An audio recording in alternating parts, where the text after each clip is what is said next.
Bueno, el último archivo de la unidad uno, que incluye el último tema, es de la historia del pensamiento económico. Acá simplemente lo que queremos hacer es que ustedes puedan tener una idea, un pantallazo de cómo evolucionó la idea de la economía a lo largo de la historia y simplemente como para que se puedan ir ubicando. Fíjense que en la Filmina 4 tienen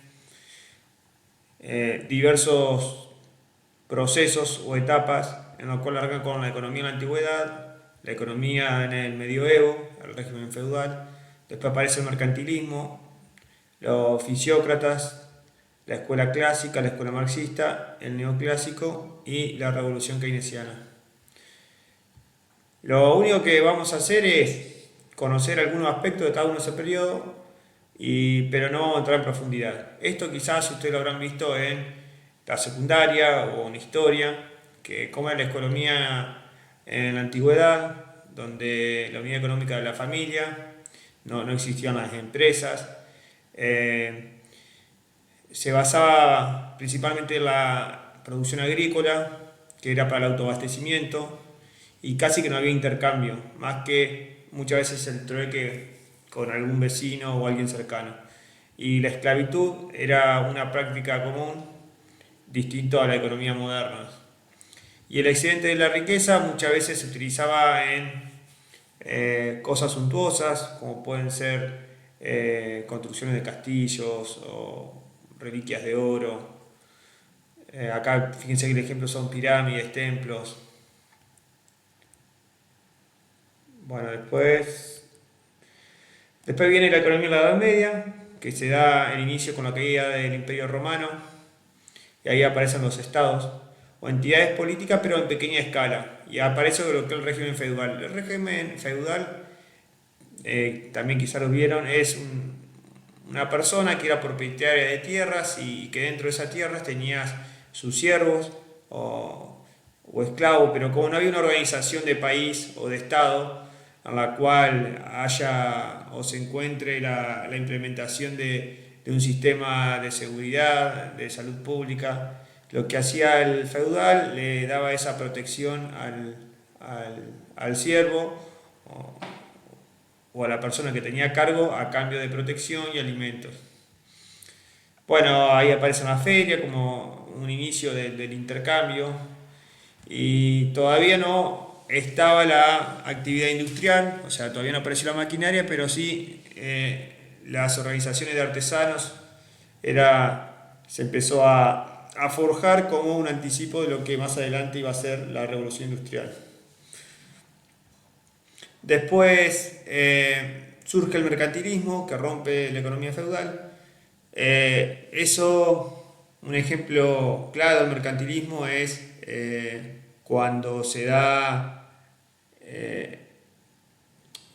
las expediciones a América, por ejemplo, por parte de España. España era en ese momento eran naciones dominadas por reyes que acumulaban oro y eso luego lo usaban por intercambio con otros países o estados que producían. Eh, bueno, acá habla un poco de las cruzadas, bueno, esto es lo que le comentaba recién, se consolidan los estados-naciones, eh, surgen las monarquías, el ejemplo del Imperio Español a cargo de su monarquía.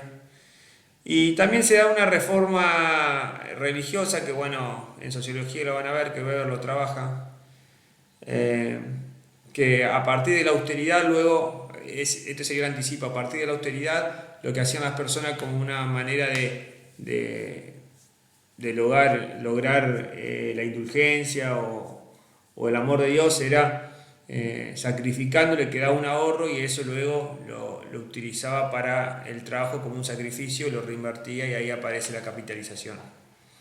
Pero bueno, hasta acá por ahora el mercantilismo se basaba en que los países que más comercializaban, más intercambiaban, esa diferencia era lo que lo hacía ricos.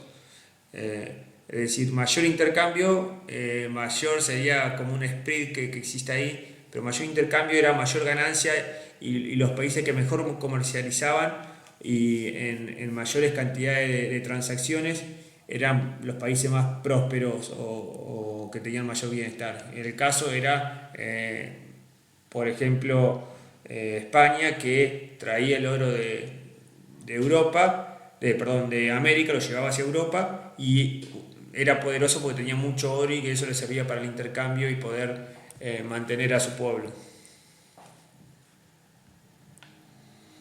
Después aparece la Edad Moderna. Eh, Ahí aparece con más peso el uso del dinero, que ocupa el rol central. Y acá esto es más o menos lo que define la Edad Moderna: la acumulación y el crecimiento. Es decir, uno acumula, ahorra, con eso compra una maquinaria, ahora vamos a ver más adelante, por medio de la revolución industrial. Eso hace que se produzcan más bienes, esa producción de más bienes genera más ahorro y arranca la mecánica de la acumulación. El trabajo humano empieza a ser una mercancía. Cuando hablamos de mercancía es que se puede intercambiar, es decir, vos generabas horas de trabajo hacia otra persona, te pagaba con dinero y ese dinero vos lo utilizabas para cambiar por algún otro bien o servicio. Lo mismo, entonces acá tenemos el trabajo. Fíjense que acá aparece la tierra como factor productivo también.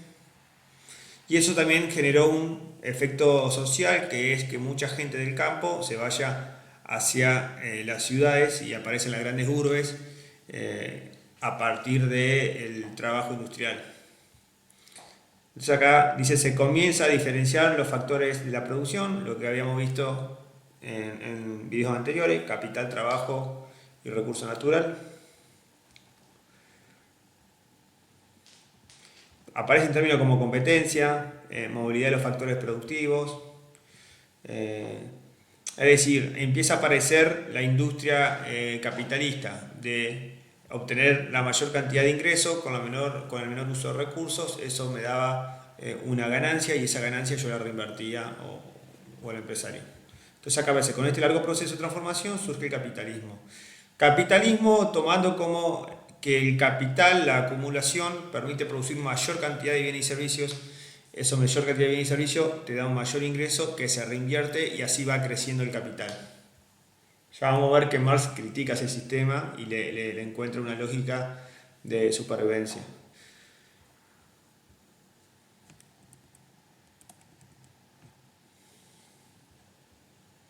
Bueno, esto ya hablamos un poco del mercantilismo. Esto es lo que le comentaba recién.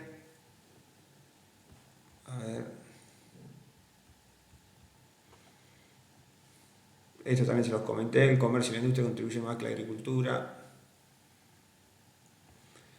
Quiero ir. Bueno, los fisiócratas aparecen en contraposición al mercantilismo, porque ellos dicen: no, en realidad el intercambio no es lo que le genera valor y riqueza a la nación. Los países más ricos son aquellos que tienen mayor cantidad de tierra porque pueden proveer de mayores alimentos a su población o intercambiarlo. Entonces, su supuesto es que lo que genera valor es el recurso natural, más que nada la tierra, la producción agropecuaria o de alimentos. Entonces, lo que hace Quesnay, que propone eliminar las trabas del comercio agrícola para lograr mejores prestaciones de servicios respecto al comercio internacional. Es decir, tenemos en cuenta que todavía en esta época estaba muy limitado lo que eran los avances tecnológicos, más que nada en la producción de alimentos. Por ende, no existía el crecimiento exponencial que hoy vemos con una unidad de recurso natural o con un campo generar mayores alimentos, mayor cantidad de alimentos. Pero ya acá es algo interesante, que ellos ya de antemano iban por medio de la liberación del comercio internacional, es decir, que ningún país tenga incentivos o preferencias para encerrarse y no comercializar con otro. Ellos ya postulaban lo que era el libre cambio y el laissez-faire, que es más que nada lo que vamos a ver más adelante proponen los clásicos.